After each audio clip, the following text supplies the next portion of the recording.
ভাই চা মিষ্টা দিও তো। বগুড়া শহরের কলেজ গেটে চা খাচ্ছি। রাজ্জাক ভাই, এই রাজ্জাক ভাই। হ্যালো ভাই, হ্যালো হ্যাঁ হ্যালো। চিয়ার হ্যাঁ, চিয়ার। সবাই চা খাচ্ছে, দুধ চা। হ্যাঁ, এই সবগুলো চা কারা খেলা গেছে তো চাটা দেখেন অনেক টেস্টি।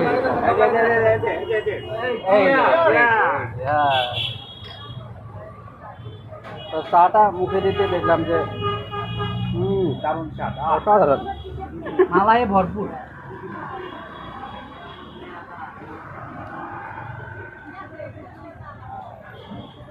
সিরাজুল ভাইয়ের অভিজ্ঞতা কেমন চায়ের? আলহামদুলিল্লাহ ভালো। যাক, সবারই ভালো লাগছে চাটা। হ্যাঁ, ভালো লাগছে চা। 10-এ 7, চা ভালো লাগছে। 10 out of 7। ওকে, সবারই চা ভালো লাগছে। যাক, চাটা আসলে আমি সিম্পল মনে করেছিলাম, চাটা সিম্পল মনে করেছিলাম, কিন্তু অসাধারণ। ধন্যবাদ ভাই। তাহলে ওই বগুড়া আসলে কলেজ গেটের একবারে শেষ প্রান্তে আসলে এই চায়ের দোকানটা পাবে।